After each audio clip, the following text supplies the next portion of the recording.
नमस्कार, मैं Arab News channel में आपका हार्दिक स्वागत है। मैं रिचर्ड सैमसन दिल्ली से रिपोर्टिंग कर रहा हूँ। आज की जो मैं बहुत बुरी खबर लाया हूँ वह भारत और न्यूजीलैंड से है। न्यूजीलैंड में भारत से आने वाले यात्रियों के प्रवेश पर रोक लगा दी गई है। ये रोक इसलिए लगाई गई है क्योंकि कुछ ही दिनों में भारत में नए कोविड-19 की लहर शुरू हो गई है। अब मैं आपको पूरी खबर विस्तार में बताऊंगा। इससे पहले कि मैं आपको ये खबर विस्तार में बताऊं, उससे पहले मैं आपको एक छोटी सी खुशखबरी सुनाना चाहता हूं जो कि भारत से है। आज से 9 अप्रैल 2021 से आईपीएल का नया सीजन शुरू होने वाला है और आज रात 7:30 बजे भारतीय समय के हिसाब से पहला मैच होने वाला है मुंबई इंडियंस और रॉयल चैलेंजर बैंगलोर के बीच। तो देखना ना भूलिए, ये मैच जरूर देखिए आज रात 7:30 बजे भारतीय समय के हिसाब से। Today I've got a really sad news from India and New Zealand. New Zealand stops the entry of travelers from India amid COVID-19 surge. Now I will tell you the full news in details. But before proceeding with this news, today I've got a really good news from India. From today, 9th April 2021, the new season of IPL will begin. And tonight at 7:30 p.m. Indian Standard Time, the first match will take place between Mumbai Indians versus Royal Challenger Bangalore. So don't miss this match. Must watch this match. New Zealand ने गुरुवार को दक्षिण Asia देश में आने वाली सकारात्मक corona virus मामलों के एक उच्च संख्या के बाद अपने स्वयं के नागरिकों सहित भारत के सभी यात्रियों के लिए अस्थायी रूप से निलंबित कर दिया है। यह कदम गुरुवार को न्यूजीलैंड द्वारा अपनी सीमा पर 23 नए सकारात्मक कोरोना वायरस मामलों को दर्ज करने के बाद आया है, जिनमें से 17 भारत के थे। हम भारत से यात्रियों के लिए न्यूजीलैंड में प्रवेश को अस्थायी रूप से निलंबित कर रहे हैं, प्रधानमंत्री जैकिंडा अर्डर्न ने ऑकलैंड में एक समाचार सम्मेलन में कहा। भारत इस सप्ताह दैनिक संक्रमण के साथ कोविड-19 की घातक दूसरी लहर से जूझ रहा है, जो पिछले सितंबर में देखी गई पहली लहर के शिखर से गुजर रही है। निलंबन 11 अप्रैल को 1600 स्थानीय समय से शुरू होगा और 28 अप्रैल तक लागू रहेगा। इस दौरान सरकार यात्रा की फिर से शुरू करने के लिए जोखिम प्रबंधन उपायों को देखेगा। मैं इस बात पर जोर देना चाहता हूं कि भारत से कोविड के आगमन ने इस माप को प्रेरित किया है। हम देख रहे हैं कि हम आम तौर पर प्रस्थान के उच्च जोखिम बिंदुओं का प्रबंधन कैसे करते हैं। ये एक देश विशिष्ट जोखिम मूल्यांकन नहीं है, ऑर्डन ने कहा।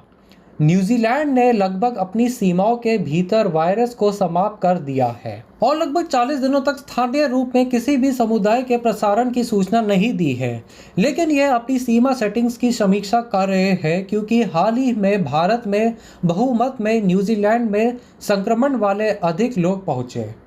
अर्डन ने कहा कि सकारात्मक मामलों की रोलिंग औसत लगातार बढ़ रही है और बुधवार को 7 मामलों में मृत्यु हो चुकी है, जो पिछले अक्टूबर के बाद से उच्चतम है। न्यूजीलैंड ने गुरुवार को एक स्थानीय रूप से संक्रमित मामले में एक नए कार्यकर्ता की रिपोर्ट की, जो कोरोना वायरस में कार्यरत था और अलगाव की सुविधा थी। 24 वर्षीय को अभी तक टीका नहीं लगाया गया था। New Zealand on Thursday temporarily suspended entry for all travelers from India, including its own citizens, for about 2 weeks following a high number of positive coronavirus cases arriving from the South Asian country.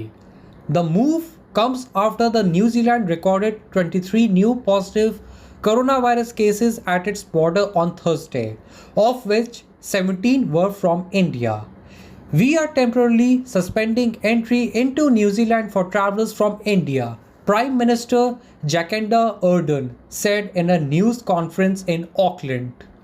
India is battling a deadly second wave of COVID-19 with daily infections, this week passing the peak of the first wave seen last September.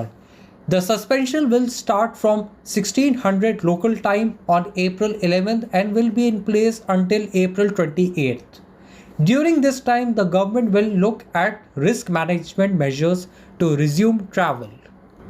I want to emphasize that while arrivals of COVID from India has prompted this measure, we are looking at how we manage high risk points of departure generally.